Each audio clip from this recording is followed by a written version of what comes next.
To the Public Ed Subcommittee. We are just waiting for our first patron, but just wanted to make a couple of announcements. But before we do that, let's call roll to establish quorum.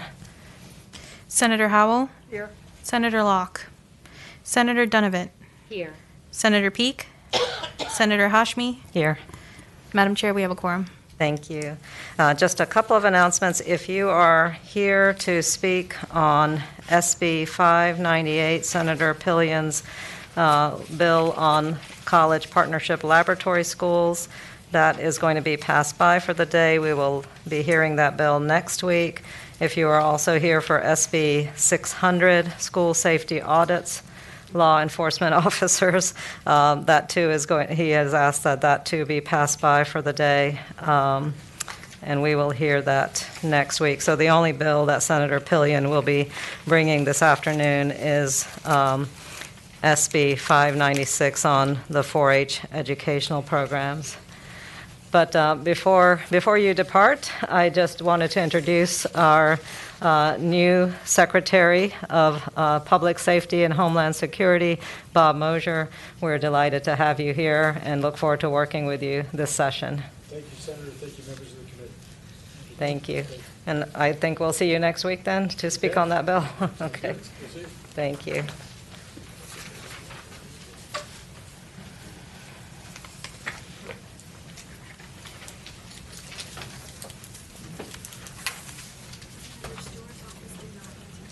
Okay, we can watch for it. And our first patron will be Senator Peake, and I understand he is arriving soon. Why don't we do one of your bills?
Second, but we are waiting for Senator Peake, so, I'm sorry, Senator D-Step, so we might as well go ahead and start with Yes, ma'am. your bill. Senator Mason, you are, Senate Bill 574, ma'am.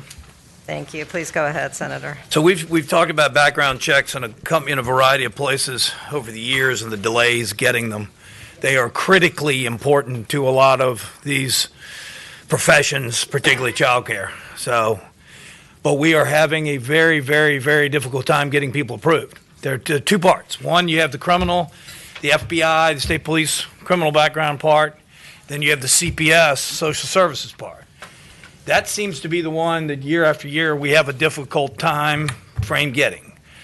Often someone will appear here in social services and say it's only taken this many days. The industry will debate that. So what we've tried to do here in the face of such an incredible workforce shortage and the massive need for childcare. My locality, the 7 localities put $1 million up to find childcare for people during COVID and industries that were shipyard, et cetera. They were amazed. They had a hard time spending all the money because they couldn't find childcare providers to do it. And so not only do we have a shortage and a need for more childcare, but we need workers. And so what this is designed to do is if we find a worker, you have to pass the fingerprinted, the criminal side. You have to do that and nothing changes.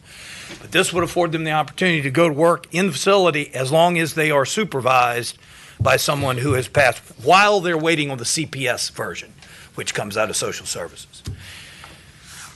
That's a bill, ma'am. Okay. Madam Chair. Yes, Senator Donovan. Madam Chair and Senator, could you tell me what CPS looks for that we don't get from the The FBI? Child Protective Services portion, and maybe someone from social services would like to, but that is just to make sure that you've never been in violation, you haven't had a child taken away, you haven't had a family matter. So this is the larger criminal side that's going to catch most of the things. This would be specific to you and a family issue. That's what we really need to work on. I think it's an antiquated system. We have to mail it in or you have to get it there hard copy. It'll often sit on someone, and I'm not saying they're intentionally slow playing anything, but we'll hear that they're 19 days to get it done, but it might have been in the office for 2 or 3 weeks, and unbeknownst to the person that ultimately does it. So there's where we need to ultimately go to fix. And I think it's an important part, but certainly the larger criminal side will encompass the bulk of what you're looking for there, Madam Chair and Senator Thomas, excuse me. Any other No, follow-up? Any other Madam Chair. questions from committee? And Senator, do you have anyone here to speak in favor or support of the bill? Mr. Hutchinson. Just checking, this is 574? Yes, sir. Okay. Yes. Madam Chair, members of the committee, Ken Hutchison on behalf of the Virginia Early Childhood Foundation. Just a real quick seat. I think they need the mic because they Sorry. Madam Chair, members of the committee, Ken Hutchison on behalf of the Virginia Early Childhood Foundation. As you all are well aware, during the pandemic, the child care industry and providers have just been crushed, as have parents trying to find access to child care. And one of the systemic problems that the industry has faced is A, finding the workforce to get in there, but B, the delays in the background checks. And so Senator Mason's bill will help alleviate the issue on the background check delays. I believe there are 9 other states that have a similar exemption right now, and we think there are going to be many more trying to head down this path in the coming months due to the shortage in the workforce. And so with that, we would appreciate your support for the bill. Thank you. Any questions? I have one more question, Madam Yes. Chair. Does this need an emergency clause? Does this need an emergency clause? If I could guarantee it, probably, Madam Chair, Senator Donovan, if I could guarantee it, probably so, but that changes the ballgame a little bit in both chambers. Senator, to your answer your question, also, we talked about that, and the answer is yes, the emergency exists, but we were concerned that if you put that in the bill that Senator Mason has, that might create more of a challenge in getting it done. So there's some corresponding budget amendments as well that might alleviate the emergency timeframe. Thank you. Thank you. And are there any other? Thank you, Madam Chair. Randy Pearson here on behalf of the Virginia Promise and Action Partnership. I'll simply echo the comments of Mr. Hutchison and say we hope you'll support the bill. Thank you very much. Thank you. Is there anyone else speaking in support?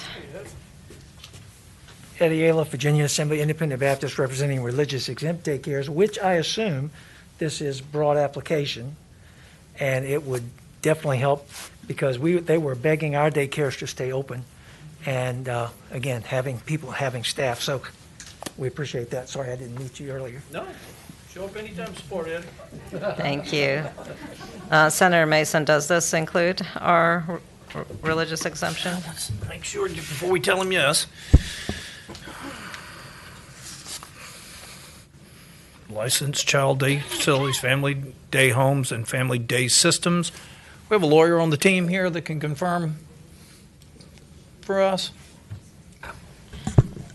Madam Chair, Sarah Mason, I'm trying to look through it right now. I mean, it's pretty much if you look at lines from 15 to 19, if the group falls into any of those, then I think that it would apply, but I'm not exactly sure if that particular one does. certainly would attend it too. So, Senator Peake. Chair, that was going to be my question. Would you like for it to include those? So if it's necessary for us to add that language, you'd be amenable? yes, sir, Madam Chair. Yes, sir. I'm sorry, I don't definitely, but I don't want to say yes until we nail it down and make darn sure. But if it does not, I'll add it. Senator Peake, are you making a motion to add that amendment? Well, Madam Chair, let me square it up and make sure it's not covered first, and if it is not, I'll absolutely broaden it. Okay. If that's okay. If that's Fine with me, move to report. Second. It's been moved and seconded to recommend reporting on this bill. All in favor? Aye. Any opposed? Thank you, Senator. Thank you, Madam Chair and members of the committee. Senator Peake. I'm sorry. Don't Not scare you. me like that. I'm ready, yes. Senator D-Step. Madam Chair, members of the committee, today we're going to talk about Senate Bill 275. I've put together an example of the information found in these books, and we have letters that have been provided by constituents that quote some of these books. I've already seen it. It is explicit information. It is grooming information, which our own attorneys agree to. And it's pornographic information as labeled by our attorneys in LIS.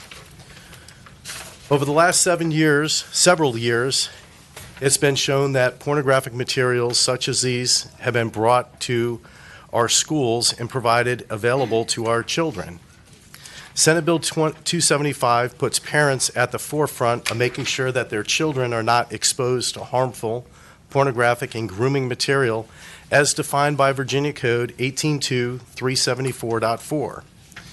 Grooming video or materials means a cartoon, animation, image, or series of images depicting a child engaged in the fondling of sexual or genitalia of themselves or another, or the fondling of his sexual or genitalia parts by another. Masturbation, sexual intercourse, cunningless, fellatio, anal intercourse, or object sexual penetration. One book that was available in school libraries across the state and still remains in schools is a graphic novel that shows people performing oral sex, an adult male with a child. These are graphic in nature. They're pornographic. Keep in mind that the content of these novels, as well as the pictures, are so graphic that in the Virginia Beach School Board meetings, they did not allow this. They cut off testimony. They would not allow the pictures to be shown. They would not allow them to read out loud or show at the school board meetings across the state the material in these books. If the material is not appropriate for adults or for our school boards, how is it appropriate for our children? In fact, these images were posted on Facebook. They were removed for explicit content. We tried to make a copy of this package that you have with the letters from parents with the information in this at Kinko's. They refused to do it. They said their policy says they cannot reproduce pornographic information. Then we tried to do it here at the Bill Room. They initially refused. Again, if this is available to our middle schoolers, if it's available to our high schoolers, why is it that we won't allow it to be copied, put up on social media, or distributed? I ask, what is the educational value of these books? These books desensitize and hypersensitize our children. I believe as parents, we spend our time and effort protecting our vulnerable children, protecting their virtues, and protecting their innocence as long as we can. Constituents across the state feel it's unlawful for adult educators to be distributing this type of materials to minors without parental knowledge or consent. Parents around the Commonwealth have continuously expressed their concerns. Some of the school boards and school superintendents have already removed the books or banned the books from access to anyone 18 or younger. Again, these books are devoid of any educational value whatsoever. School computers block access to websites that allow these pornographic materials. Some block access to the websites that show these books. So if you can't access it on your computer, why are you able to check it out of your library? To quote one of my constituents, I'm not for censorship, but I'm a strong proponent of parents' rights. We need to get our schools back in the business of education from the current position of indoctrination. I believe Senate Bill 275 will help guide them to that path. This bill is not about burning books. It's not about banning books. Reading and access to books via our school systems are extremely important to our students. However, we must protect our children and ensure that they are not exposed to harmful, sexually explicit material. The bill just provides parental consent the same way we have parental consent for field trips, participation in sports, medicine delivered to our schools or for their children at the schools. We have to approve class schedules, including sex education, and we have religious exemptions to certain classes. Again, all require parental consent. I believe we must protect our children and put parents in charge of the materials made available to our children in our schools, especially our middle schools and high schools. I know we have a lot of folks here to speak on this, and then I've got one more thing to talk about afterwards. Thank you, Senator. Before we hear public testimony, are there any questions from committee? Yes. Senator, go ahead. I'd ask Senator DeSteph, has he read The Bluest Eye? Yes, ma'am. I've actually read a few of these books, and my children have read Lolita. Lolita, I I'm not approved. asking you about Lolita, I'm asking you about The Bluest Eye. Yes, I have. Can you tell me what the point of that book is? I really don't understand the educational value of that book. What is the point of the book? That book and the entire list of books I provided, I've glanced through them, I've read excerpts from them, or I've read the entire books. And I truly don't understand the educational value of any of them, with the exception of Lolita, which is an international literary work of art. I truly don't understand it. Well, perhaps students will. Are there any other questions from committee members? Senator, go ahead. Senator DeSteph, what is stopping parents from prohibiting or stopping their children from getting access to books that they don't want their children to read now? Today in the libraries, they can go in and check out any book. But There's what no stops the restriction. child from, what's to stop the parent from prohibiting their child from getting access to the book? There's nothing that stops them from doing it. There's nothing that prevents it whatsoever. And when one child checks it out, they normally show it to other children. Those other children then go to check it out, or they share it. I just think it's a slippery slope, and it's the wrong direction to go. These books, I do not see the educational value of these whatsoever. Maybe the child sees it as an educational value to themselves. Well, if pornographic material, and this is what our attorneys call it, and they call it grooming material, our attorneys call it that. When I say ours, I'm referring to our LIS attorneys. If they're calling it that, then under state code, it shouldn't be in there. However, libraries, museums, and art are all exempt from grooming. Senator, follow-up question? I probably will later. Okay.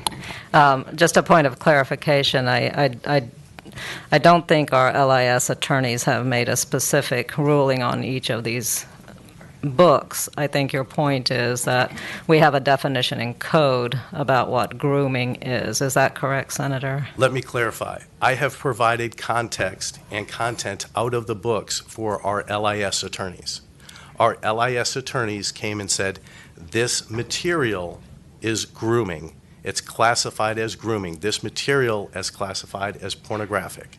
I specifically asked our attorneys. Thank you, Senator. Senator Peake. Yeah, Madam Chair, thank you, Senator Steph. And so looking at this, so they can make a distinction for what should be in the library of the elementary school and the middle school and the high school. Is that correct? And list for each one? There are currently boards, and some schools do not provide access to this type of information. Other schools weren't even aware that they were included in their library.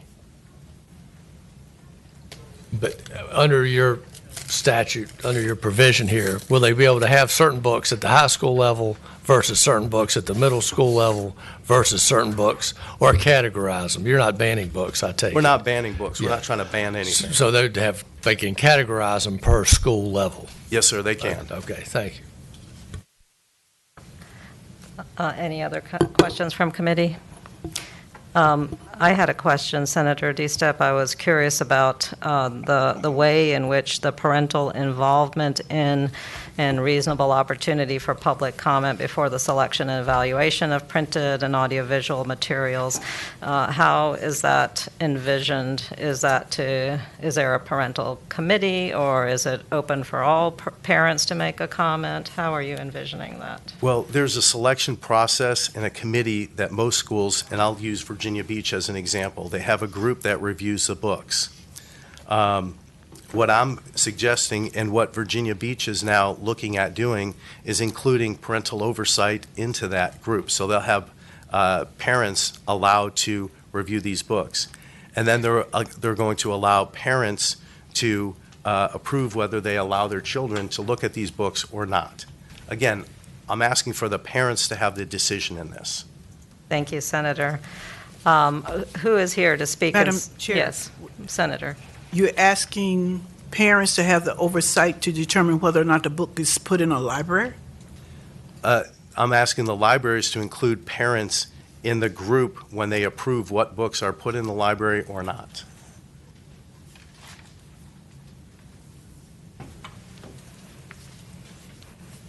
Most libraries already have a selection process.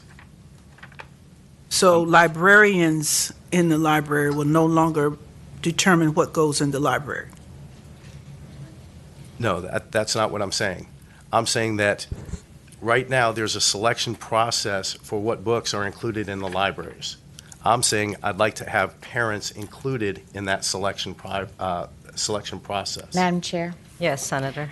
I think if we look at the bill and the lines in the bill, what it actually says is that it would determine what materials would require parental permission before being checked out of the library. Not what can go in the library, but what materials would be open and what materials would, am I correct, Senator DeStef? You are correct. It's not anything being kept out of the library. Senator.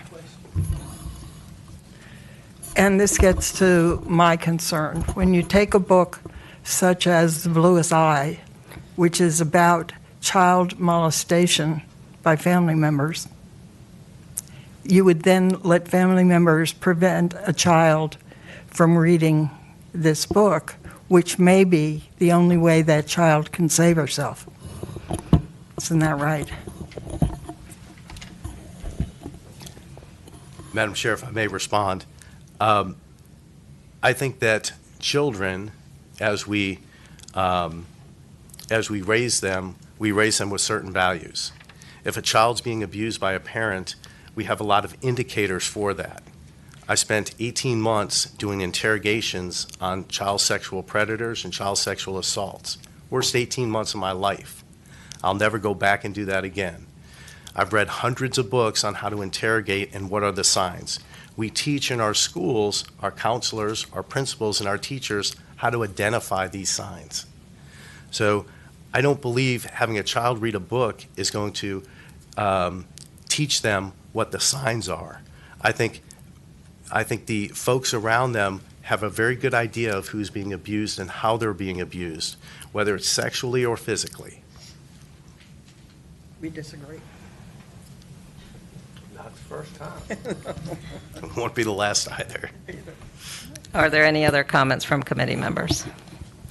I understand you have folks here to support this legislation. If you can get in the line, we would like to hear your testimony. And because there are so many folks, I'm not going to be putting on a timer, but I ask simply that you be respectful of time so that everyone has the opportunity to speak. And if you'll just come forward one at a time. Thank you. A little nervous. Don't be nervous. Madam Chairwoman, Members of the committee, my name is Amy Solaris. I have a Bachelor of Science from Florida State and Juris Doctor from Weiner University School of Law. I volunteered for the Virginia Beach Police Department for over 10 years now. I was the T-ball and soccer coach when my kids were young. I have also volunteered in the public schools. I have 2 children currently enrolled in the Virginia Beach City Public Schools. I'm speaking to you in full support of Senate Bill 275.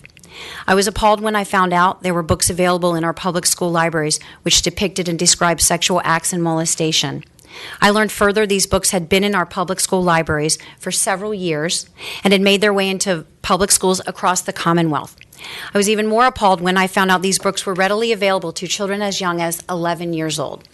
I stood up in front of our local school board with numerous other community members, parents, and grandparents to speak about the inappropriateness of these books in our public school libraries. I, along with others who were not able to make it today, were met with indifference and dismissal from school board members who, because the pictures and content being presented to the board were so graphic that the Virginia Beach School Board Chair interrupted speakers and dismissed them from citing the materials citing the materials were not appropriate. Of course these are not appropriate for a school board meeting full of adults, and yet these books have been allowed in our public school libraries. One of the books, called Gender Queer, is about a girl who does not want to be a girl. She describes normal growth of young girls as they enter teenage years in a demeaning and demoralizing manner, showing in graphic, horrific images of body, blood, and nails. These children have enough on their plates than to read books which demean and demoralize them just for being girls and going through natural maturity. I am not for the banning of books. I believe books are important. I just don't believe in allowing these books in any public school library without the knowledge and consent of parents. We need to protect our children. Parents need to have say in what their children have access to. This bill would enable parents to have that vital say in what their own children are exposed to in the public school system. Please vote in support of Senate Bill 275. Thank you for your time. Thank you. Again, if we will keep our comments brief and to the point, that would be helpful since we have a full roster.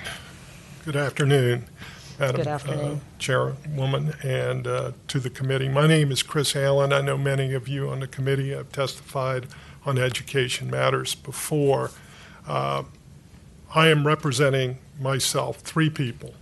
First of all, I'm a parent, I'm a grandparent, and I'm your constituent. And therefore, I wanted to make my voice heard on this. And it's more of a personal concern. I share everything that is going to be shared today as to the salaciousness of this material and its inappropriateness, but I'm going to raise this conversation to a slightly higher level. I did circulate to you a letter in this regard. I'm going to summarize the points there, but as my pastor tells me, a text without a context is a pretext. In 1980, my daughter entered the 1st grade in Fairfax County at Greenbrier West Elementary. I was traveling a lot, and one day she came home from school, and as I did every night, I asked her what she'd learned in school. And she came back with a subject that I'm not going to mention. This is in 1980. And it raised my concern. And the farther I dug, the deeper the hole got. But I had to get on a plane and go to the West Coast. So I asked my wife to set up an appointment with the principal, which she did. And 2 days later, she went to the school to meet with him. I was still on travel. That night, I called her and asked her what happened. Well, she never met with the principal. She was diverted to the vice principal, Dr. Buckenmeyer. I will remember her name forever, in which she walked into the room, addressed my wife, who is the nicest person you've ever met, and said, Mrs. Allen, it's because of parents like you that the school system has the problems they have. I told her, when we get home, we're withdrawing our daughter from that school, and I'm putting her in a private Christian school. I had the economic ability to do that. Can you make the connection to this particular bill that you're speaking to? Excuse me? can you make the direct connection to the bill? Direct connection is... Was it a book that was at issue in that school in 1980, I think? Yes, which continued to, when they attended public school, and they started the Family Life Education Program, and we had no input, and I had to withdraw my children from that. Okay. So now we arrive today at where we stand, and as I read this bill, first of all, Virginia Code 1-240.1 are the rights of a parent, and it states, a parent has a fundamental right to make decisions concerning the upbringing, education, and care of a parent's child. Specifically, this bill achieves that objectives with 2 points. First, it provides a reasonable opportunity for involvement in the school division's decision-making process by providing the ability to publicly comment on all instructional material and content that the school division proposes to include before they make the final decision. So the school still makes the final decision and can put any content in. Number two, as alluded to, the material that we're talking about is sexually explicit grooming materials for which a person, if they violate that section, is subject to a felony. I think it's a Class 6 felony. So that's Okay. the second point. Thank you very The much. third point, no, I'm not going to stop. Let me finish reading. The parent's permission prior to the parent-student accessing the material has to be involved, and a procedure for the parents trying to remove that material has to be exercised. So a right is not a right if it can't be exercised. So if you can't move your child to private school like I did, or move from the school division, then you're subject to whatever they give you. And then last, I think that the last election we just had was in large part a display of parents' dissatisfaction with the school system and the parents' inability to have input. And that is what this bill is about. So if you vote for this bill, you're voting for a parent's right to be involved in the process as clearly stated in 1-240-1. And if you're voting against it, you're voting against a parent's fundamental right. Thank you, sir. Yes, sir. I'd be glad to address the panel from here. Nobody's ever had difficulty hearing me before, if you'd like me to say this. I think we need the streaming service, so. Let me just, Madam Chair, anyone speaking, Madam Chair runs the meeting. If Madam Chair says this or that, what Madam Chair says goes. So there's a comment made that should not have been made by the last speaker. So just anyone speaking on either side, when Madam Chair says, I'm not talking to you. I will withdraw if admonished. Oh, no, yeah. I'll be very What brief. Madam Chair says is what goes in this committee. Would you like me to? Thank you, Senator. Yeah, I think I bring unique perspective to this, and I'd like to share it with all of you. I respect all of you in terms of your experience. I want to bring mine to it. I'm a practicing lawyer for many years. This is my 2.0. I was a practicing lawyer for decades in Virginia. I'm admitted here. I practiced in both civil and criminal law.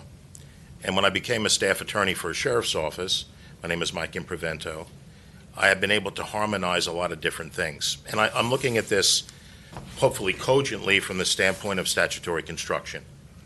And I look at it as something that takes into consideration two public policies that the gentleman spoke a little bit about, but that are important to understand. The first public policy is the codification of in loco parentis, that when we send our children to school, it's not to completely displace parental guidance. That's the public policy of Virginia.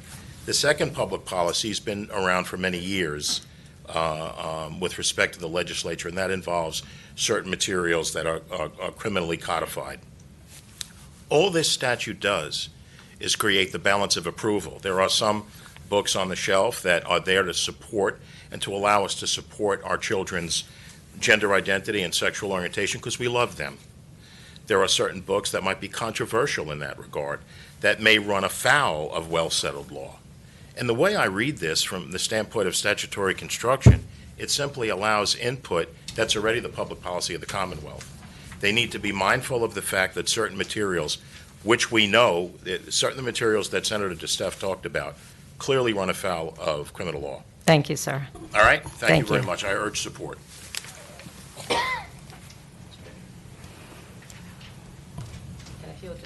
Address directly the bill and the issues that you are supporting. I Thank sure you. will. I am a mother of 4 children from Virginia Beach with children in the public school system. I also work with young athletes in my community for a living. I felt it was important to drive here to show my support and represent others that are in favor of Senate Bill 275. Some of these materials are available to check out virtually through my 12-year-old child's school-provided device as recently as last night. If my child was to download these books through Google, it would violate my kid's school policy procedures for using school assets. I believe this bill provides an excellent pathway for parents to have the opportunity to assess these types of literature and determine if it's appropriate for their family.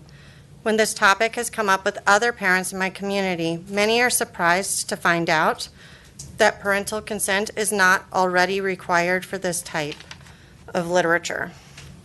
I do understand that a couple of you guys really like the book, The Bluest Eye. I don't think it's appropriate for my children personally, given their backgrounds.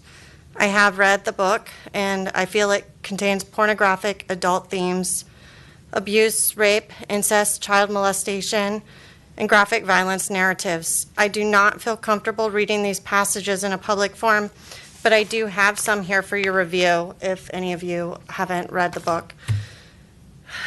I am concerned that a child may experience emotional triggers from this type of literature, which transparency and consent has the opportunity to help avoid. By the age of 18, 25% of the kids in an evenly mixed classroom of 32 will have experienced sexual abuse. For many children, the narratives in these type of literature are an unfortunate reality that can trigger them, that they have had to live, and I just don't want to be a part of that. That's why I support this bill.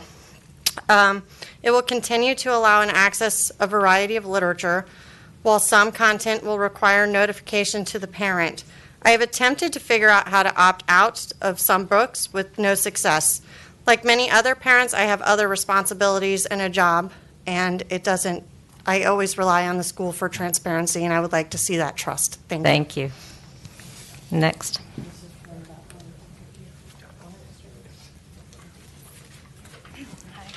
Good afternoon. Hi.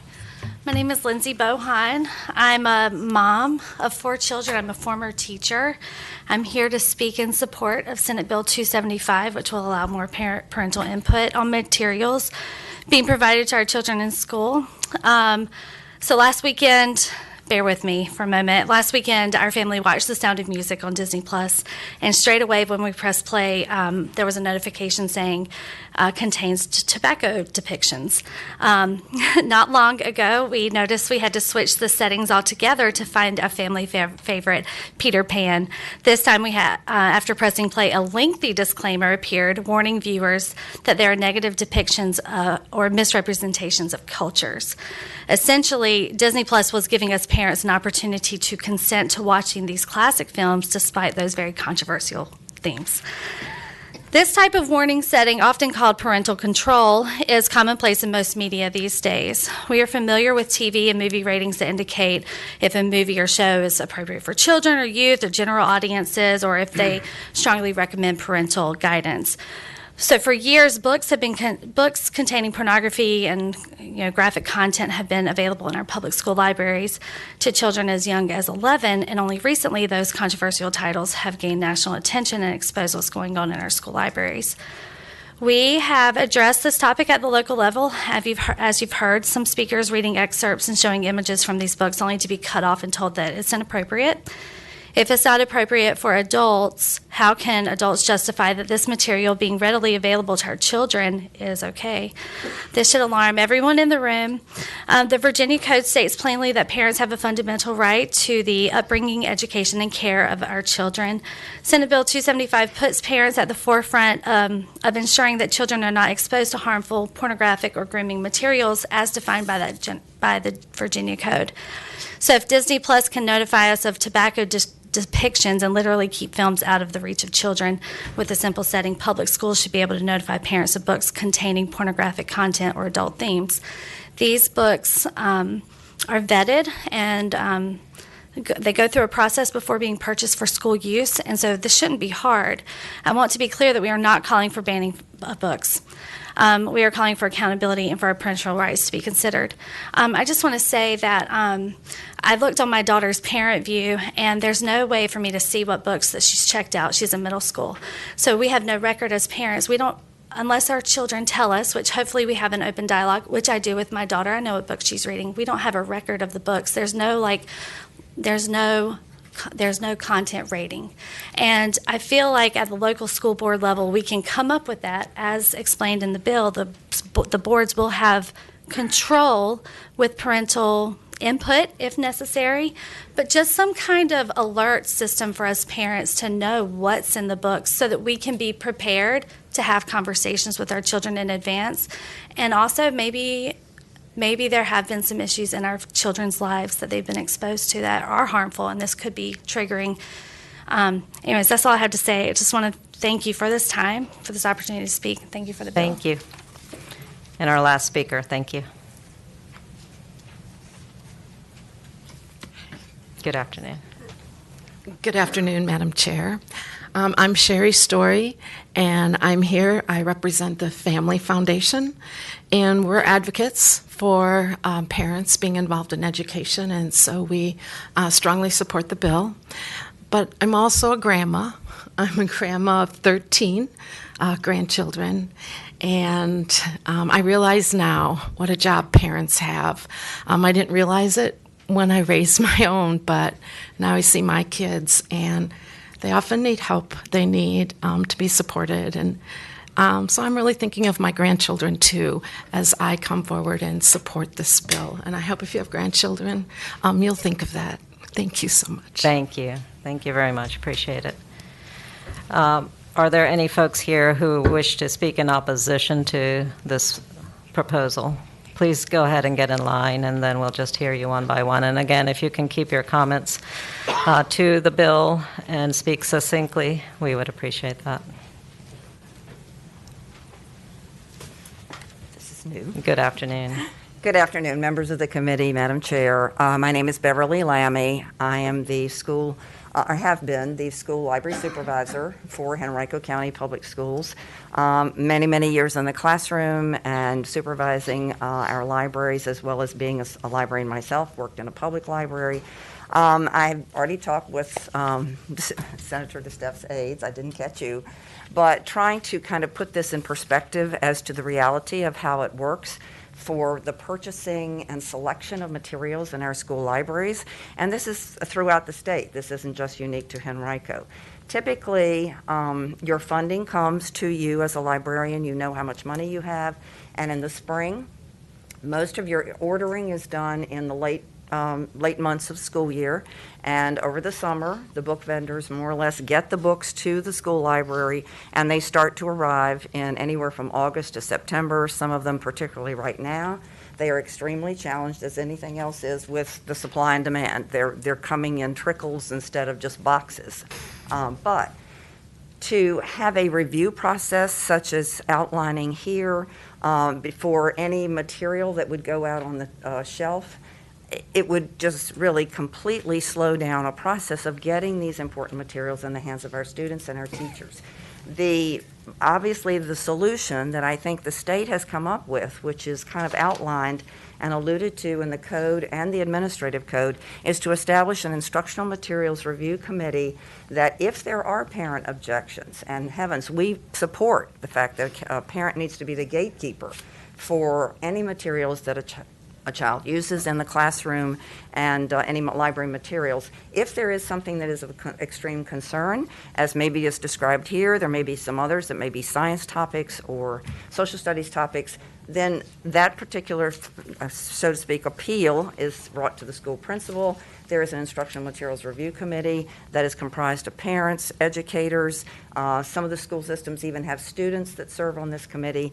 They make a recommendation after reading the entire book. That's a requirement. They have to read the entire thing, and they make a recommendation to the school board, and the school board decides. I just wanted to try to help you understand that if you were to put this, I guess you would say, review process in front of the purchasing, it would really be challenging, I think, for folks to get materials that are timely, particularly for curriculum, in the hands of the teachers and the librarians. Thank you. Thank you very much.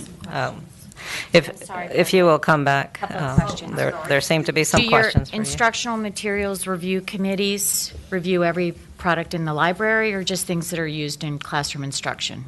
No, this committee is assembled if there is a challenge or someone has expressed a concern that that book should never be in an elementary school. If you want to put it to a middle or high school, that's the kind of instance that triggers that committee. So how would parents know that these literally materials that cannot be replicated at Kinko's and are defined as pornographic are in your school library? How would they know to bring them up and have them reported if there's not a review process? And why don't the librarians recognize that these are highly contentious documents that should be reviewed by somebody, or at least recognize that they're checked out? So it doesn't sound like the system you're talking about is very foolproof. Well, I acknowledge that certainly some of the things that you have highlighted are certainly troublesome. Librarians typically, when, ones that I have worked with, they rely on national reviews, they rely on national professional literature before they make purchases. And they make purchases that are specifically, or should be specifically aligned to their curriculum, the age appropriate and diversity of their student population and their families and the community. So I can't speak to how this particular incident has happened. Follow up, Madam Chairman? Please go ahead, Senator. Are all of these materials purchased by the librarians, the ones that can't be reproduced at Kinko's? I do not know the situation that he's describing. We do not have donated materials in the library unless they are already reviewed and evaluated Senator, by if the you are school speaking about what was given to us in the handout, I imagine these are purchased because these are this is classic American literature. The Bluest Eye is written by Toni Morrison, winner of the Pulitzer and Nobel Prize. Certainly taught in high school, certainly would be taught in college classes. I myself have taught The Bluest Eye many times in my college courses. Another depiction here is Ernest Gaines' A Lesson Before Dying, another work of American literature, another work that I would be teaching in my college courses. So these are not works that are out of the realm, let's say, that are being purchased, so they would be purchased as part of the normal process of American literature. Sorry, Madam Chairman, but not necessarily part of an instructional review committee, because they may just be library books that are not part of the curriculum. Well, the libraries do not have strictly curriculum materials. They have materials that are, as I said, they are supposed to be selected based on age, population, culture of the community, and educational value. And I think that's why we have a real concern about, only one person being able to take that book or that material out of the hands of another. It could be it's completely inappropriate for your child, but it could be very appropriate for a child who has experienced some of this issue. And as our favorite state superintendent said, we wish that children can live in the safety of books, not in having things happen to them in reality. Madam Chairman, follow-up. Just one more follow-up. Yes, How would it be Senator. taking it away from another child if it were still in the library and it just required parental consent to be signed out? Well, but who makes the selection of that particular item that would have parental consent was my question, I think. And you said not taking it out of the library, but then it had to have been selected by someone to have said, and it kind of harkens back to that old time that you had books that were challenged books that were here on this one shelf. So I would have a hard time figuring out how to make this operational. I think. So, yes, I understand what you're saying. So Senator Donovan is, who is flagging the books is really the question, I think. Which parents would have the opportunity to do that? As parents, we have the opportunity to tell our children what they can or cannot read, what they can or cannot have access to, whether it's in the internet or in our school libraries. I certainly exercise that for my daughters, and I would hope that all concerned parents are doing that. But your point is that there is not a consistency. I myself would not be flagging the bluest eye. Another parent might be. Who makes that decision is the point that you are making, is what I've heard. I'm sorry. Thank you very much. One follow-up question, Madam Chairman. Is there a list of the books in the library available to parents for every school? Is every book in the school library somewhere online so parents can know what books are in the library? There's not a listing, but we have an integrated digital catalog in our school division. I do not know if that's completely statewide. Most of the larger systems and even smaller ones have that, so that you type in the name of a book and it pops up and it says this is where it's located. But as far as a complete listing of the materials in the library, I'm not thinking. Madam Chairman, how would a parent know? Senator, if we could go ahead and hear from the other folks, they might have an answer to some questions. We've got a lot of folks here. Thank you. Madam Chair, Committee, I'm Vicki Kitts with the Virginia Education Association. While we do value parental input into decisions of our children, we do oppose this bill. Thank you. Thank you. And next speaker.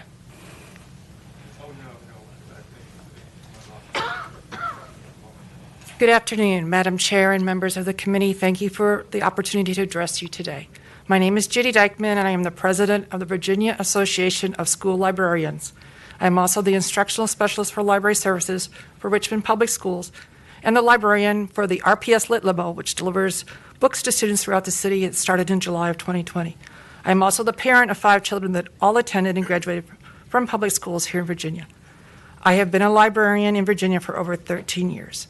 I am here today to share the joint statement from the Virginia Association of School Librarians and the Virginia Library Association in opposition of SB 275. I can either read it or you guys all have a copy of this already. That's fine. We've already received a copy. Mhm. Okay. Thank you very much. Thank you. Next speaker.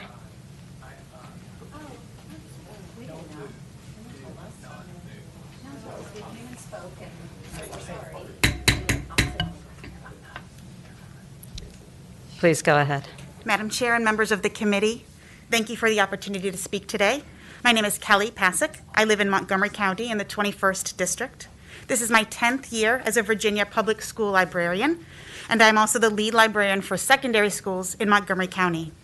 I serve at the state level as the legislative chair for the Virginia Association of School Librarians, and I am honored to have been named Virginia's School Librarian of the Year for 2021. Most importantly, I am the parent of 4 children who have received an excellent education in our public schools. I'm here today to speak in opposition to SB 275. This legislation that you are considering is redundant. Library selection guidelines and policy for allowing parents to challenge material that they feel is inappropriate already exists as Virginia law. School librarians follow guidelines and policies for the management of our libraries and curation of our collections that have been put into place by our school administration and the elected officials that comprise our school boards. For example, we follow best practice by reviewing books in their entirety, not by taking passages out of context and only then deciding their appropriateness. We are evaluated yearly on our adherence to these guidelines. This bill undermines public school librarians. In addition to being a licensed teacher, I am a professionally certified school librarian with an advanced degree in information sciences, and I am specially trained in the selection of library materials, collection development, and child development in order to curate a collection that both supports the mission of my school and best meets the instructional needs of my students. My training comes from my education and my ongoing professional development. Librarians, like all teachers, already welcome and encourage parental involvement in their child's education. I know this both as a teacher and as a parent. Our library would not run nearly as smoothly without daily parent volunteers, nor would I be able to provide the amount of material that I do without the financial help of our PTO. I encourage my students to share with their parents what they are reading, and I have conversations with parents about what their children are reading. We know that parents are the first and primary educators of their children, and we respect and we celebrate that. But parents should make decisions for their children only, not for other parents' children. The parental comment period prior to purchasing materials that is proposed in this legislation will prevent materials from being purchased in a timely and financially efficient manner. You've not seen library joy until you've seen the face of a middle schooler that you've just handed a newly released book to. We don't want to take that away. And lastly, SB 275 suggests in its wording that school libraries could be a place for students to obtain grooming materials. The grooming statute that is referenced is intended to address criminal behavior, Can you not our finish up education quickly? system. Thank you. Yes. For this legislation to suggest that our library professionals and public school libraries would provide students with illegal and immoral materials is at its least wrong and at its worst disgusting. My opposition to SB 275 is so strong that I've taken personal time off of school today and traveled what will be 6 hours in order to speak. I'm asking you to please oppose SB 275 to send the message that you support our public school libraries and our mission to continue to provide Virginia students with an excellent education. Thank you. Thank you.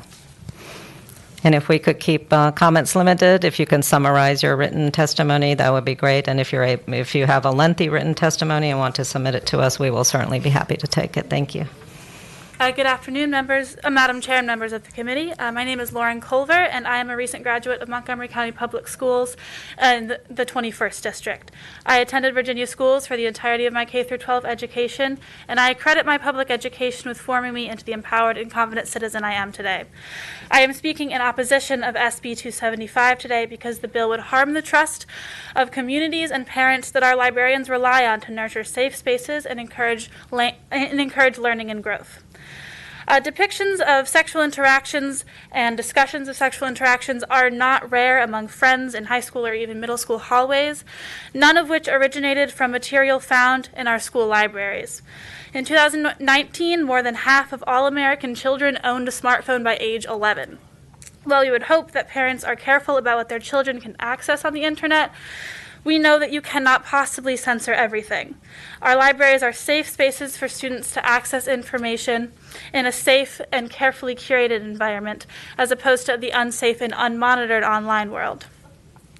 Librarians teach students that while everything in their libraries will be carefully selected and appropriate for their age level, students, in conjunction with their parents, always have the choice to not read a book.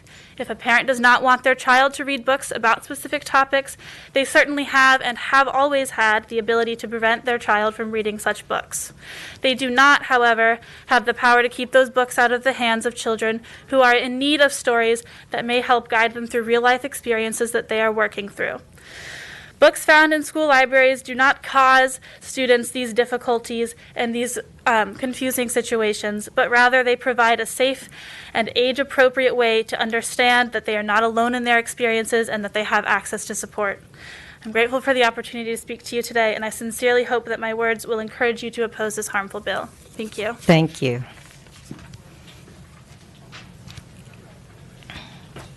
Madam Chair, members of the subcommittee, Phil Abraham here on behalf of the Virginia Library Association, who I've had the pleasure to represent for about 30 years. And we mainly focus on getting funds for our local libraries, but every once in a while, difficult topics like this come up.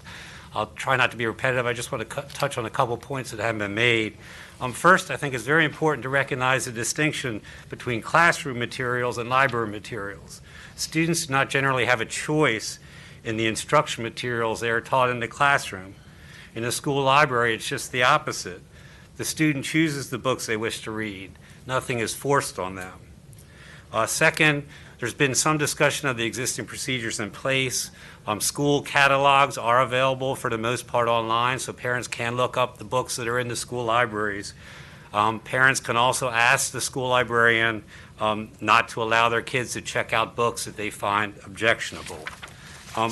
In terms of the specifics of the legislation itself, you've heard about the problems with the workability of the prior review process, but I also ask you to look at the text of the bill that talks about prohibitions on books that, quote, could be considered, end quote, grooming materials. It's not are grooming materials, it could be considered.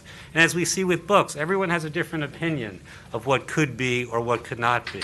So that's a real problem, and it not only has provisions for parents to prevent their child from getting these materials, it also has, in subsection C, it says the removal from the school library of books that could be considered grooming materials. And this grooming statute was designed, it was mentioned earlier, to prevent adults from engaging in criminal behavior, horrible behavior against children 13 years or under. It has nothing to do with the books that are available in school libraries. Finally, I want to circle back to a point that Senator Locke made, which I think is very important. I think parental responsibility does play a role in this. If a parent has a concern that their children not check certain books out of the library, they should tell their kids not to do that. And if the child doesn't listen to them, I think there's a bigger problem than just what the library has to offer. And I think that child is going to find these materials elsewhere, be it on the internet or elsewhere outside the school. So we appreciate your consideration. We hope you will oppose this bill. Thank you. Thank you. And looks like our last speaker here. Thank you. Thank you, Madam Chair. Stacy Haney on behalf of the Virginia School Boards Association, and also my colleague Tom Smith asked me to also speak on behalf of the Superintendent's Association.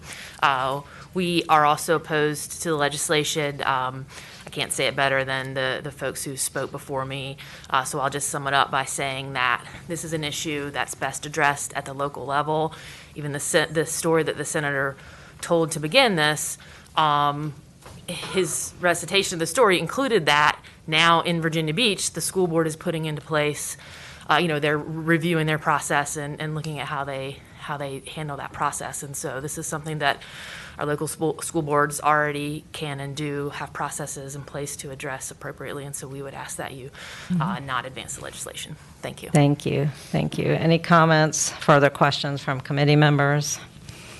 Move to report. Second. Substitute motion. Senator, substitute motion? I move to recommend PBI. Second. There's a substitute motion to PBI. The bill has been moved and seconded. Any additional comments? All in favor of PBI, the recommendation to PBI the bill, please say aye. Aye. All opposed? No. Thank you, Senator. Thank you. And I just want to make one final comment, and it's not directed at you, but you're welcome to say, and that is, I know we had long and lengthy testimony. I wanted everybody to feel like their voice had been heard, their concerns had been heard, and I hope that you've had that opportunity. Certainly understand the concerns of parents. As a mother of two daughters myself, I monitor closely what my children read, what they interacted with as young children. I certainly didn't want them watching violent movies where people were murdered, killed, or raped. I monitored that closely, but through reading, I hoped my daughters would be exposed to worlds and to ideas and to experiences that they perhaps would not have in their own life. And while I looked carefully at their reading, I did not censure their reading because I wanted them to select and think critically for themselves. And I think that's an opportunity for growth. One of my favorite experiences in life was the long summers where my father would drop me off in the public library. I was free to roam, free to read, and free to develop my own ideas. And I certainly hope, and I think our librarians who testified today share that idea that through books, we really, really enable young minds to grow to great capacity. Thank you, Senator, for your passion. Thank you for everybody who spoke here today. Thank you, Madam Chair, and thank the committee for its time and listening to all the testimony. Again, we're just looking for age appropriate and parental involvement with saying, yes, it's okay for my child to read that book, or no, it's not. And I know that we're not all going to agree on this, and that's perfectly fine. We had, in the alternative lifestyles and stuff in there, we had individuals, and one of the individuals was stuck and couldn't get away. but he said that he feels that these books misrepresent gay men. And he goes, you look at the books and you think we just lie around having sex all day. He goes, we're productive members of society. We have a life. We raise children. And this happens to be one of my very good friends. And he goes, I'm offended by the characterization of gay individuals in these books. Thank you, Senator. So, Yeah, thank you. I think we can be offended by a lot of things individually on different matters, but thank you for bringing this legislation. And thank you, Senator Eben, for waiting patiently. Yes, please. And Senator Pillion, please find a chair and get comfortable. Get comfortable. Thank you, Madam Chair.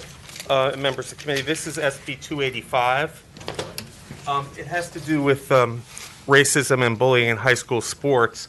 And I'll just talk for a second about how this came to my attention and what the bill does. I guess it was this past year, football players at Wakefield High School in South Arlington were spat upon and called racial epithets by the opposing team, eventually escalating to fights, which led to the suspension of the players who were targeted by the bullying from Wakefield. And if that wasn't bad enough, a few weeks later in my district, at what's now Alexandria City High School, the JV football team had something similar. And I think we can all agree that that targeted bullying, including racial harassment, is wrong and doesn't belong in our athletic fields. So I got in touch with the Virginia High School League this summer and was really pleased with some of the work that they were doing. And I think this bill, which was developed in consultation with them, is supportive of some of the good work they're doing. What the bill does is it requires standards for the prevention of things like hate speech and ethnically or racially insensitive expressions during athletic and academic competitions sponsored by VHSL's member schools, and for them to develop mechanisms for the enforcement of the rules and standards. So lines 15 through 21 are in a sense happening. So the meat of the bill is in sections B and C. In section B, what you have is that each member school is required to implement the rules and standards, and that includes to make sure that each that each student who participate in interscholastic athletic or other competitions, and the parents and each individual, whether unpaid, who coaches a team, will participate in the training. So the VHSL is already developing these materials, and they've made some of them voluntary, and they've had different seminars. But this is really to stop the most egregious efforts that are unsportsmanlike. And the VHSL handbook says that they seek to promote education, leadership, sportsmanship, character, and citizenship for students and maintain high standards for school activities and competitions. And this mission is stymied by the lack of required training for all participants and enforcement standards. I mean, this used to be what was called common sense. And what these kids are doing on the playing fields, if they were doing it using these words in the classroom, they would be, or towards a teacher, certainly they'd be receive detention or suspension or something. But we know that participating in athletics can have major positive outcomes in physical and mental health, as well as classroom achievement. And to ensure these benefits can be shared across all backgrounds, sports should be accessible and safe for students. So I hope that the committee will look favorably on SB 285. We had some parents who've driven down to testify for it. Thank you. We'll hear from. Thank you, Senator. Are there any questions from committee members? Senator Eben, I have a question regarding the academic activities.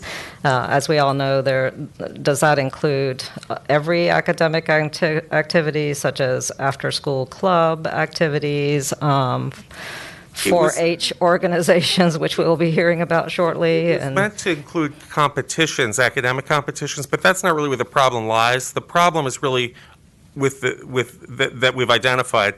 These incidents had occurred with sports. So if there was any interest or concern, we could certainly narrow the bill by pulling out the 3 references to academic competitions and activities.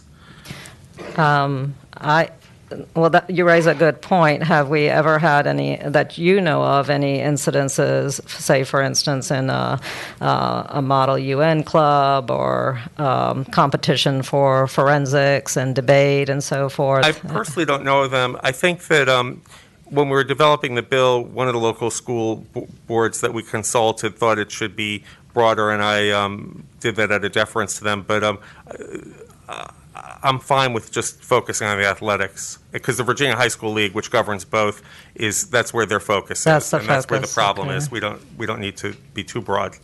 I would like to see that language narrowed just to the athletics, just so that we are not overburdening the requirement of our school systems in this area. Senator Peake? Yes, Madam Chair, Senator Evan, what happened when this happened? Did high school leagues, didn't they suspend those teams? Well, the problem is the players who were spat upon and called racial epithets were among those suspended for fighting because they didn't take kindly to it happening repeatedly throughout the game. Well, Madam Chair. Senator Peake. Among other players, all the players were suspended in the physical fight.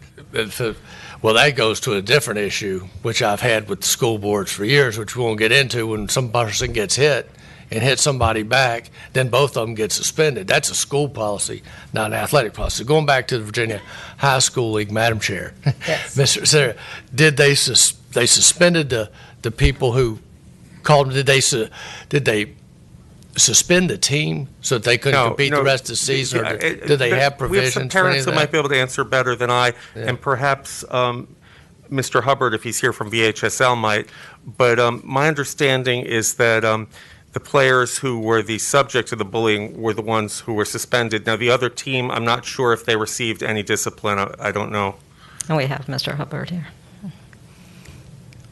Why don't you sit the mic? Madam Chair, members of the committee, Mark Hubbard on behalf of Virginia High School League. This bill does not address actual incidents. This is a bill that talks about providing training for parents, student athletes, coaches to prevent these kinds of activities. And this is something that we've adopted in the last year and are already implementing and doing as part of VHSL policies. Each incident is handled on an individual basis and is addressed based on what occurred in that incident, and then actions are taken based on the results of the investigation of that particular incident. And Madam Chair. Yes, Senator Peake. Did the high school league punish the team that was ethnic slurs, racially charged language, whatever? Individuals who were involved, there was action taken for the behavior that was inappropriate. And were parents involved? Madam Chair, Mr. Hubbard, were parents involved? I do not know if any parents were sanctioned, but what has resulted is a desire to make sure that all of the athletes, their parents, and the coaches are appropriately teaching and instructing that this behavior is completely unacceptable and should not occur, to try to prevent it from happening in the first place. Senator And Peake. that's what we are doing. Senator Peake. Madam Chair, and does anyone really, in today's times, think or need to be told that it is not appropriate to call somebody names of whatever, or race, or ethnicity, or religion? I don't believe it. I don't think there's anyone in the world who doesn't know what they were doing was wrong, that those students didn't know what they were doing was wrong, that the parents who yelled those things didn't know what they were doing is wrong. And what you need is to make sure that they're banned from participation in the high school league for the rest of the season, or they forfeit the next so many games, and that they're banned from attending. But I understand we got to train, and we got to train, and we do all this, but I don't believe for a second that anyone involved in that thought, it's okay, I can call this person that. I just don't believe it. There's some rivalries, and I've heard from some of the parents that this has happened before with some of the same teams. And what we want to do is we want to prevent it. And just as we have rules they are trained every year in the rules of football, and part of the goal is sportsmanship, and it's part of VHSL rules. But what we're trying to do is say that you will be trained, just as we send home to parents information about how to spot a concussion. a sentence in that same document that says, and players are to be suspended if this or that happens, is just part of that packet. And for the players, a little bit more training, because VHSL has developed some other training materials that the teams get, and the people who coach the players and people who officiate, they are required to go through training. This makes it part of it, but this just makes it mandatory. I don't want to see Wakefield High School training kids in sportsmanship, but the kids from the other team who use the N-word and spit upon players not to be trained that they will lose, what you said about being sanctioned and losing games, if they do it within earshot and eye shot of the officials. Thank you, Senator. Yes, Senator Eben. I'm sorry, Senator Donovan. So just a couple of questions. One is, this is for education, but are there also standards like suspension that are involved in this? Like, if you do violate these educational standards, these are the consequences, or you're just defining what's not okay? No, it's for VHSL has certain standards and they have certain penalties, and they would tell them what's not okay and also what the penalties are. This bill does not impose penalties. VHSL is kind of a self-governing umbrella for our high school athletics, and they're doing the right thing now, and it just helps back them up by making sure that each school that wants to participate in the VHSL will abide by it and promote it, if you will. Madam Chairman, follow-up? Yes, Senator Donovan. I have to say this is a really hard bill to read and to understand what your intent is. And I feel like your intent is clear and precise, and that if maybe you just said, that materials will be developed, they'll be consistent between all the schools, it will be, regarding hate speech. I think that you're almost opening yourself up for all sorts of off-ramps on this because it's so complicated. Well, and Section A could be rewritten, but Section A Senator. I apologize for cutting off Senator Donovan. I'm sorry. If you'll just address your comments to me, Senator Eben. Yes, Madam Chair. Thank you. Madam Chair, Section A is about what VHSL would be doing, and they're doing that, but Section B and C is the meat of the bill that they'll abide by and implement the rules, standards, and procedures to participate. I don't know if council has a better way to say what's in Section A, but I think my intent is clear, and if it's not worded clearly, I'm open to suggestions. Let's hear what Senator Locke, no. Okay. We're going to the same place? Surprise. Surprise. Madam Chairman, I guess they're saying the organization has the accountability, and therefore the organization has to determine the consequences, not the law. And I believe Mr. Hubbard wants to address that issue. Please go ahead. Madam Chair and members of the committee, I would just like to say that VHSL neither supports or opposes this actual bill. We do want to make it clear that we have spent the last 6 months to a year designing this program, preparing this program. We are just at the beginning stages of implementing this program. It is a training program for the students, for their parents, and for the coaches to all be fully aware. We do not think that this needs to be codified in law, but the senator did come to us and ask us to participate in the formulation of the bill, and that's why we're here today. Okay, thank you very much. And you have folks who would like to speak? I do have some witnesses, and I just want to make it clear that this law does not set consequences. It requires that the schools abide by the consequences set by the VHSL, that they do the training, that it not be optional, that it's required, along with the other required training that happens. And this is a Section 1 bill. It doesn't codify it. Okay. But I do have witnesses. Thank you, Senator. If your folks who wish to speak in support of the legislation would like to come up. Welcome. Ready to read from my phone.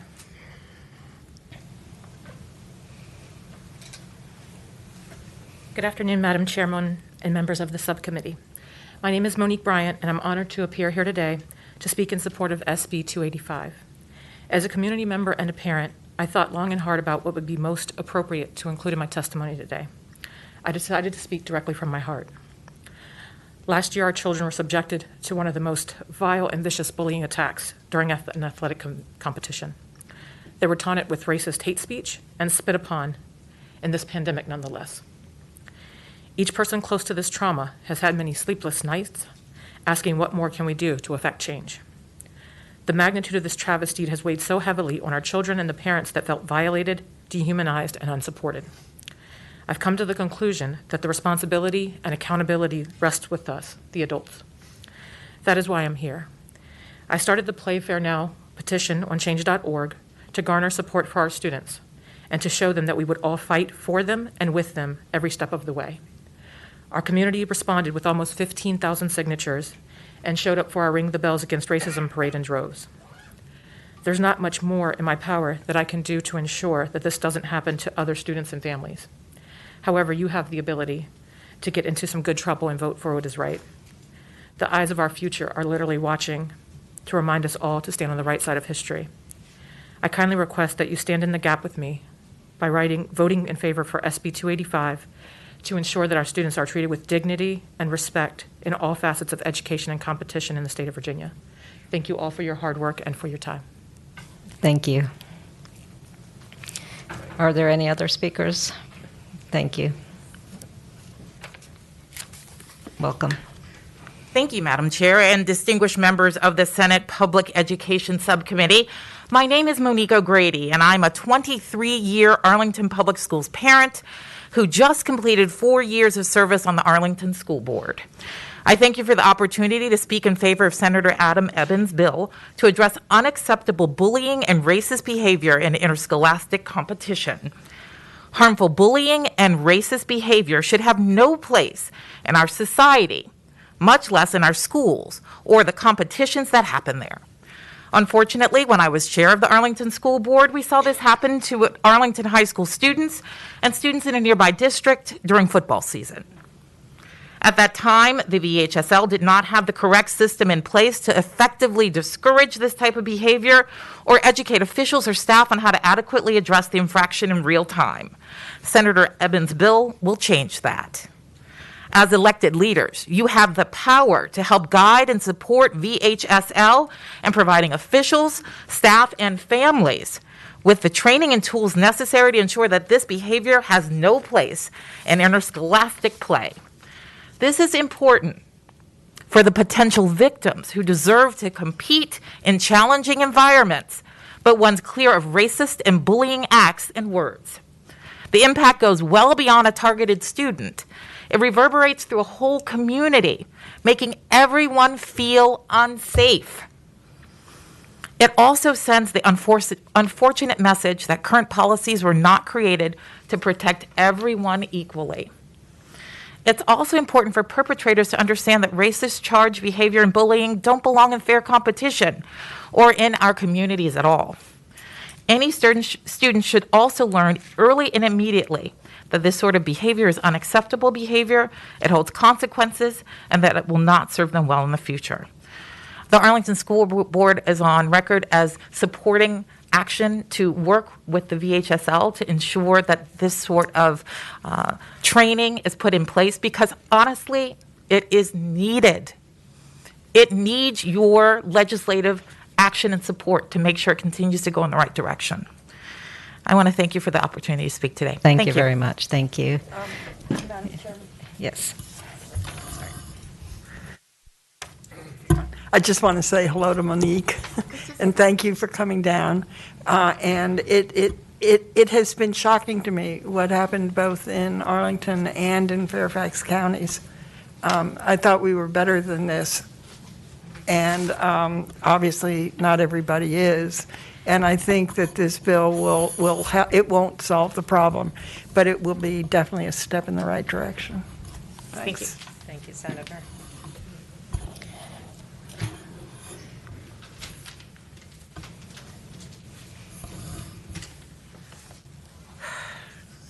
Good afternoon.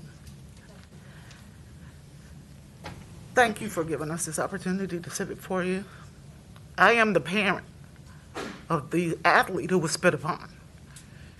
It is that vile action that launched a movement in a community where we didn't think we needed a movement. It is that action that caused my son and his teammates stress that I never imagined. They were in the middle of a recruitment for college athletics. All of that was impacted by them being penalized for being victimized. I think that this bill is very important. This bill has launched this movement. This bill has launched Mothers Ending Discrimination in Athletics. The mothers of this movement think this is very important, not only for our sons who have since graduated, but they still bear the scars of the trauma that was impacted upon them and the lack of support that they got. Our community came together along with our petition, our hashtag, and the senators and his office to try to affect change in a positive way. The parents, the athletes, the students, they're not the only ones responsible. The organizations that are responsible for protecting our kids, they have a responsibility as well. So as the mother of the spit upon athlete, thank you for hearing me. Thank you for listening. And I appreciate your attention to this matter. Thank you. Thank you, and I'm just very sorry that this happened to not just your son, but so many of our young athletes. Are there any individuals who wish to speak in opposition to the bill? Seeing none, are there any further comments from committee members? Is there a motion? I'd like to move recommending report. Second. It's been moved that we, I'm sorry, it's been recommended that we report the bill and seconded. All in favor? Madam Chair. Yes. Were you going to take out the academics? Thank you for and reminding. some things? Yeah. I think there could be some amendment. I'm going to just want to abstain or no. Well, I want to see some. it's okay, we can I'd like to work on clean the it up. language. I'd like to see it cleaned up a little Yeah. bit. Anyway, go ahead. We're going to take that out. We're going to make those amendments. I'll withdraw my motion. Well, so we can. We'll have a motion to amend and recommend with amendments. Okay, but we haven't made it. voted on, we don't have it. Do you know what the amendment would be? Or? Madam Chairman, I just have one follow-up. Is it not possible in Section C, after the comments that have been made here, because we're talking about the organization, to put something about consequences, that we have the expectation Well, the VHS. that the organization, whatever Penalties. organization has oversight on these instances, that we would, I mean, I think people should know or do know better, but they think they can get away with it. Right, and the idea of the training in Section B is that they would learn what the consequences are in advance of the behavior. Right, but Section C seems to be directed towards the governing organization, not, okay, I'm getting not no's from the council. Okay, my mistake. Thank you. So we have a motion to recommend reporting, and we have the understanding, Senator Eben, that you will clean up some of the language and also bring some Now, amendments would to you committee. like the line amendments now, or just do those in full We'll do it committee? in full committee if you Okay. bring those amendments next week to full committee. So we have the motion on the floor. All in favor? Aye. Any opposition? And the bill is recommended Thank you, for reporting. Madam Chair and members of the subcommittee. Thank you, and thank you to the folks who testified today. Thank you. Okay, Senator Pillion, thank you for your patience. We don't take breaks. We're not going to listen to you. That's fine, because this is a pretty simple. We're a tough committee. bill. Yeah, got tough stuff to work on. So, I just need no worries. Go ahead. Yeah, we do need a break. Do you want to recess? I have to. You have to go. You have to go to finance. Okay. I have to go to, I have to chair okay. of finance. Yes, but I wanna exactly. leave a proxy and then You can the other leave one. Okay. Please go ahead, Senator. Okay, so Senate Bill 596 just provides that no student that's participating in 4-H activities would be counted absent from their school. It would direct school boards to develop a policy across the state that if those students were participating in 4-H activities, which we all can appreciate 4-H, but county to county, the policies differ. So this was brought to me by a student from Wise County who would have been here today, but she would have been counted absent. So she brought it to me and Delegate Kilgore, and we're carrying it for her. So She's researched it. They're actually watching, following it. She would do a much better job than I would, I'm sure, presenting this bill, because this is where we all begin, lots of us begin our political careers in 4-H and my country singing career. So anyway, We need to hear further about that country singing career. share the fun, 2-time winner right here. Yeah. But Senator, your student would actually not have been counted absent because last session, we passed legislation that a student can participate in civic engagement activities, and this would have counted, and it would not have counted as an absent against her. So I regret that Okay. we passed that legislation last year to encourage our young folks to be much more engaged in our civic work. So hopefully she will be able to join you when this bill succeeds Right. through the appreciate it. process. Are there any questions for the senator regarding this legislation? No. Anybody against? Are there any speakers here? Here is a speaker. I think she's speaking as a parent rather than a VEA representative. Okay. Yeah. I'm sorry, Vicki. Go ahead. Yep. I'm actually Vicki Kitts. I am speaking as a parent of a former 4-H'er who showed livestock and did livestock judging. And we were blessed that in Russell County that they understood the benefit of her participation in 4-H. But unfortunately, like Senator Pillion said, there are other school districts who do not. Hannah was actually in another county at a time, and I was actually looked at being truant for my daughter going to participate in 4-H. So I don't want that to happen in any other things. And there's multiple benefits to them attending 4-H activities. It helps to build their leadership, helps to build their singing skills, possibly. But they're just well-rounded to help them to become a better citizen, to help them go out and to go to college. My daughter actually, because of her participation in livestock showing, received multiple college scholarships. But from her livestock judging, she got a full ride to college in Oklahoma. So, there's benefits to this, and I just hope that y'all would support this bill so that other 4-H'ers in the Commonwealth will get the same type of opportunities. Thank you for your time. Thank you. Is there anyone that wishes to speak in opposition? Move to report. It's been moved and seconded to recommend reporting the bill. All in favor? Aye. Any opposed? And the bill is recommended for reporting. Thank you, Senator Pillion. And Senator Pillion, we will hear your other two bills next week then. Thank you so much. Thank you. And let me just see what we have. I know I have 4 bills remaining. Senator Peak, are you presenting this week, or you pass it by? We're working with them to come up with the appropriate language. I'm working with Delegate Ware and VEA. Okay. So I apologize to anybody. I did not remember that SB 178. If you've been waiting to speak to this bill, SB 178 will be heard next week. And so SB 356, Senator Stewart, Children's Services Act, is also going to be heard next week. Apologies to anybody that might have been waiting for that one. And I think we have just my bills left.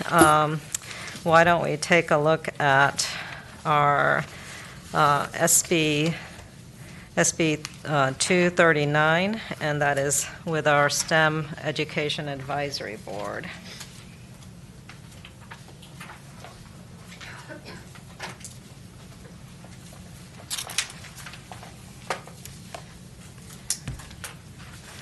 And this is SB 239 is an effort to make sure that computer science is acknowledged as a core literacy.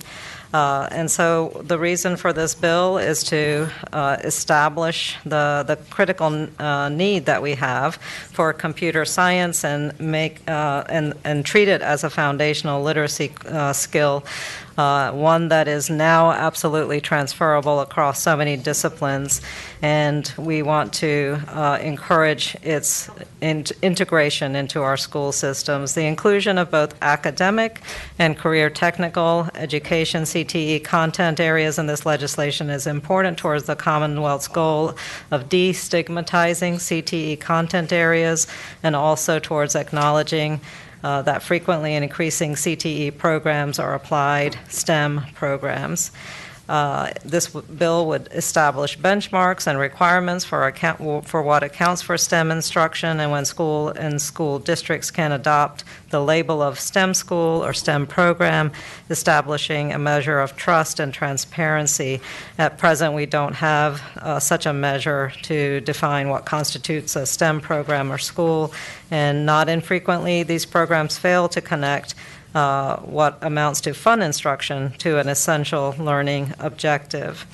Now, I know we have representatives who wish to speak in favor of this bill, folks who brought the legislation. Are they ready to speak? Madam Chair? Yes, Senator. I think you're in pretty good shape. So. We're in pretty good shape, so keep it brief. Mr. Dovey. I can do that. I think I'm here mainly to answer questions. I'm Chris Dovey. I'm the Executive Director of Code VA, and we obviously strongly support this bill. It is STEM and computer science, looking to establish what are the core literacy concepts within STEM. So, for instance, scientific method, computer science would be algorithmic thinking. And these are things that are transferable skills that are transferable across content areas, across both academic as well as CTE content areas. Madam Chair? Yes, Senator. Is there anybody opposed, or are you aware of that this would detract from any of the other STEM? No, in fact, actually, it elevates all of the STEM disciplines. Yeah, and I should clarify that it is looking at STEM and computer science and trying to make clear what defining the essential literacies that we're trying to. So if we are in good standing then, and you guys just want to give a thumbs up and an enthusiastic endorsement for this, then that will be a good way to move forward. Was there anybody opposed? Was there anybody opposed? And we should give fair time, yes. Okay. Thank you. It's been moved and seconded that we recommend reporting of the bill. All in favor? Aye. Any opposed? And the bill has been recommended for reporting. If you will stay here and speak to the next bill, which is SB 261, and this is really to make sure that we are taking a look at the needs of the workforce, particularly in this area. If you would like to speak to this bill, that would be great as well. Absolutely. So this bill looks to help the Commonwealth in identifying career clusters and areas that right now, based on Bureau of Labor statistics and how they seek to categorize, STEM content area jobs, that we are making sure that we are accounting for what's left out. Currently, and this is, I guess, a silly example, but a good one to start with, a science teacher is not a STEM job. Based on Bureau of Labor statistics. Anything in health sciences is not a STEM job. Most of what would be considered advanced manufacturing jobs are not STEM jobs. Meanwhile, many of those require computer science, for instance, as a skill, or I guess programming, in fact. And the list really goes on and on. A lot of these are jobs that are in content areas that sometimes we don't think of as STEM, but that definitely are, agriculture being a great example of that. In fact, one of the first folks that came to our aid early on with computer science was the Secretary of Agriculture at the time, was really excited about promoting computer science education. Thank you, and this will certainly help produce better data for us, and also work nicely with the Office of Education and Labor Market Alignment that we had established as well, so our students have a better understanding of what job opportunities are available, and we have a better understanding of where our growth and needs are. So thank you very much for bringing the bill to me, and I am happy to present it. Are there any questions from committee? Is there anyone who wishes to speak in opposition? It's been moved and seconded that we recommend reporting the bill. All in favor? Aye. Any opposition? Aye and aye. And I am so happy nobody asked me about my country music singing skills. Thank you very much. Thank you for being here. And then our final two bills. No, I might not be as nice on these two. I didn't expect you to be nice at all.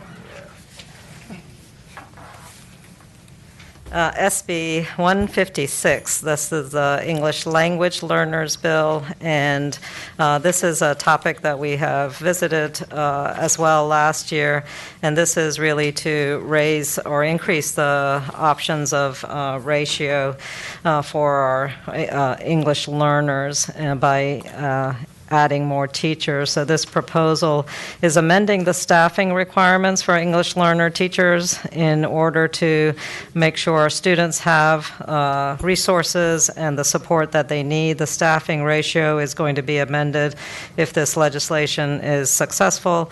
It would be amended from 20 positions per 1,000 EL students to 1 position per 25 for level 1 position for 30 for level 2, and so forth, as outlined in the bill. This change is necessary to support the growing needs of our EL population, many of whom have varying levels of English proficiency. And we know from data and research that there really is a stark achievement gap for English learner students, and this is compounded by proficiency level, and we need to have differentiated instructional support. So this is the crux of the bill, is to increase the ratio. And are there any questions from committee members? Is there anyone here to speak in favor of the legislation?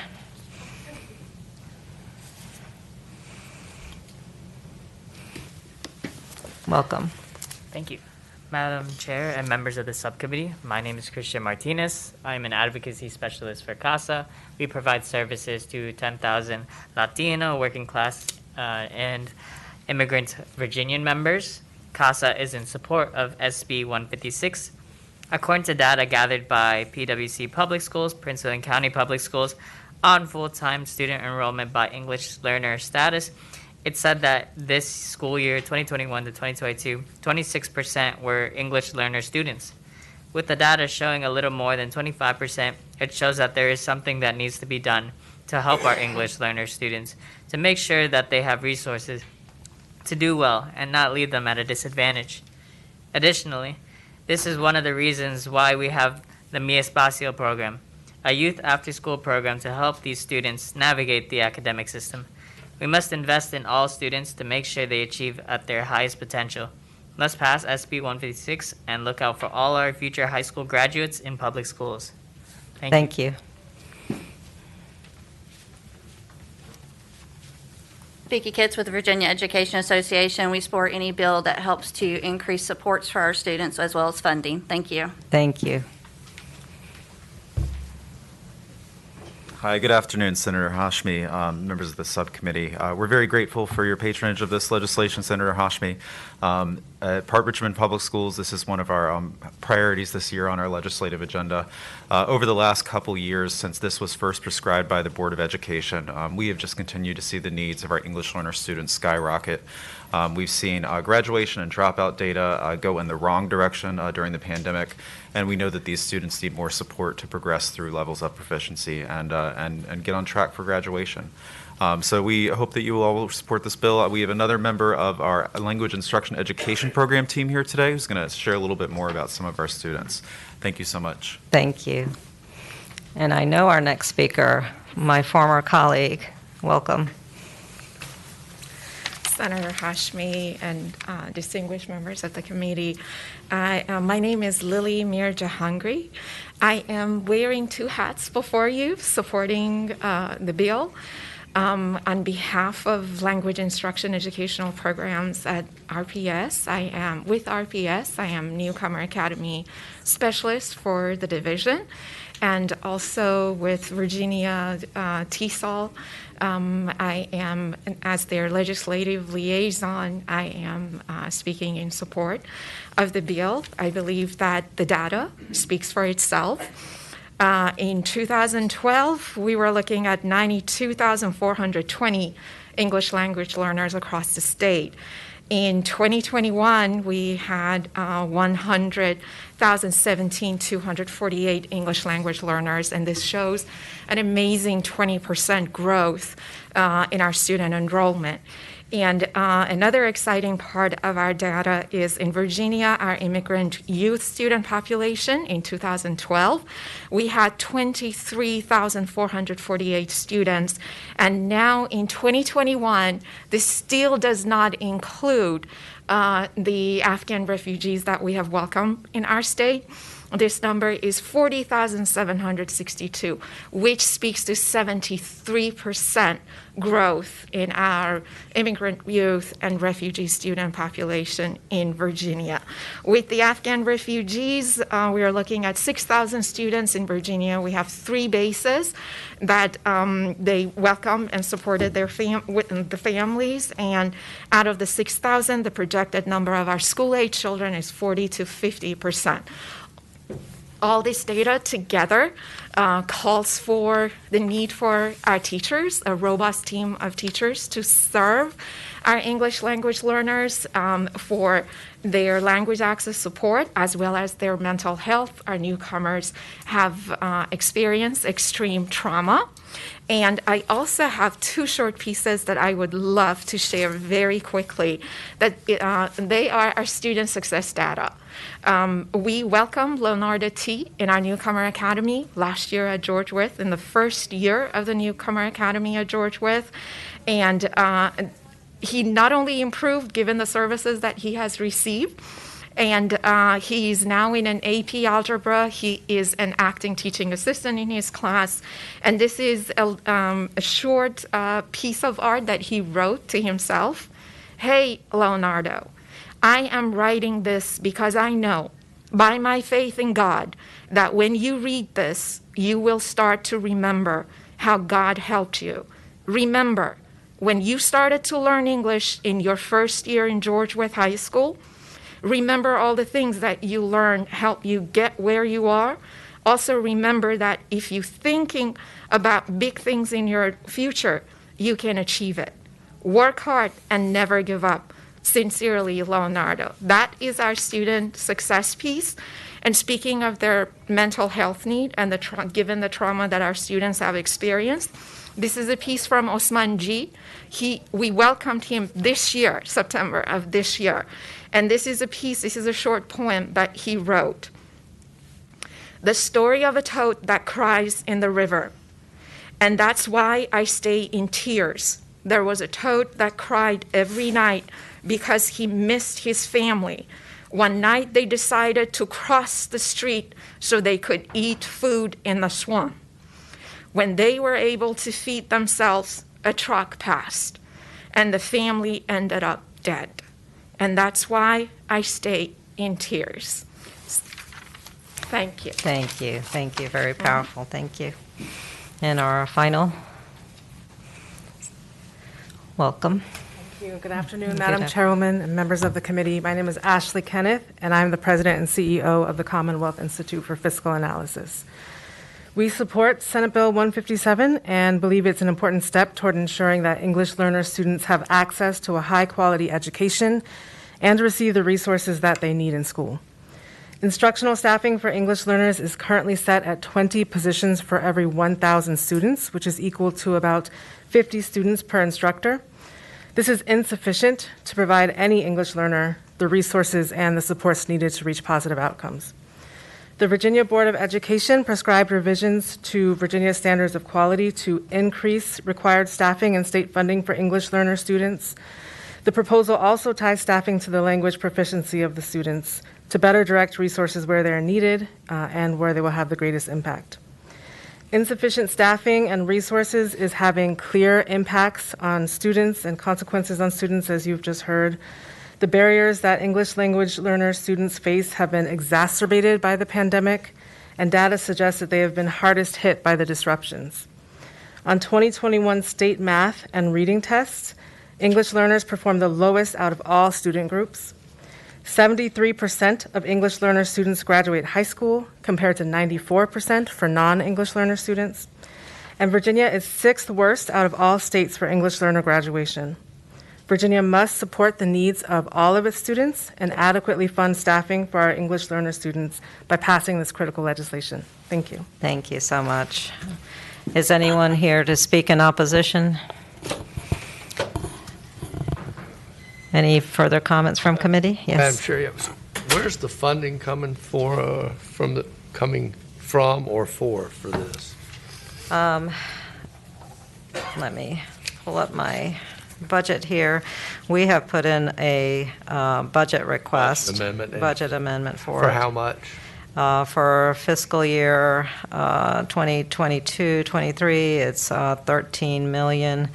And that is coming from this would help us to reach SOQ funding levels that we need to have. All right. Thank you. And actually, in the first year, it's, no, I'm sorry, we took out the other piece. But yes, that's the SOQ level, yes. Any other questions from committee?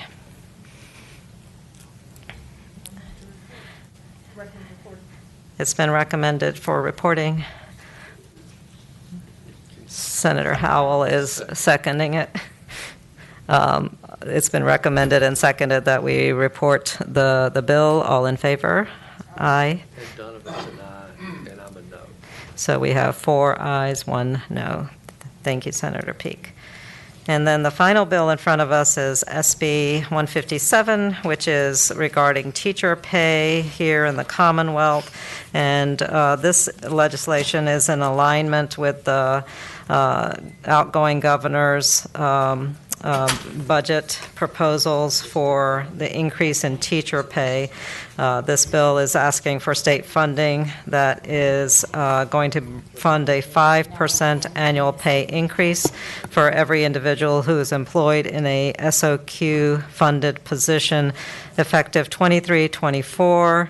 It is subject to a local matching requirement, but with accordance with each local school board's composite index of a local ability to pay, and it will be adjusted annually as necessary to account for the re-benchmarking.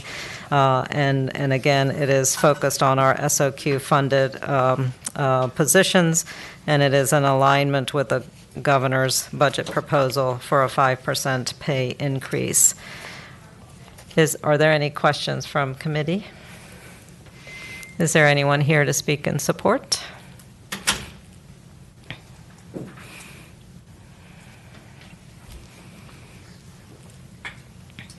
Vicki Kitts, Virginia Education Association. We are in support of this bill because it does look to raise the salaries of our school personnel who are definitely under the national average. Thank you. Thank you.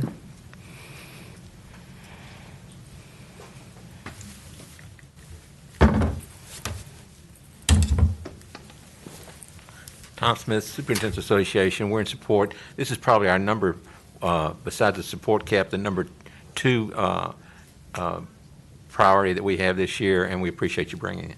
Thank you.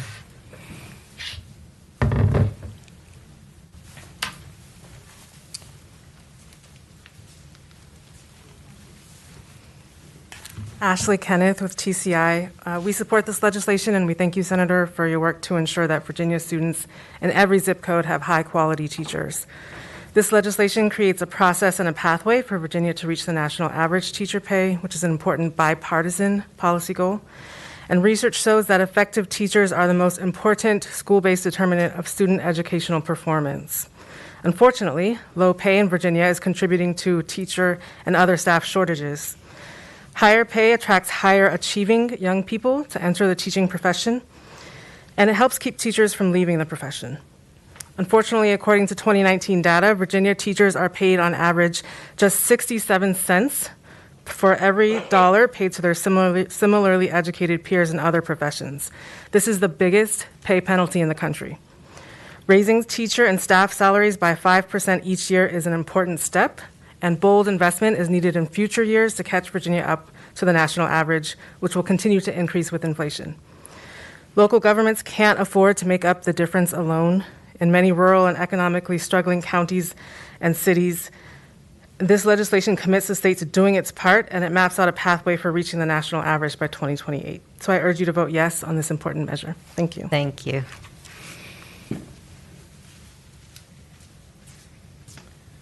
Madam Chair, members of the subcommittee, Stacey Haney again on behalf of the Virginia School Boards Association. We also support the legislation for the same reasons that Dr. Smith stated.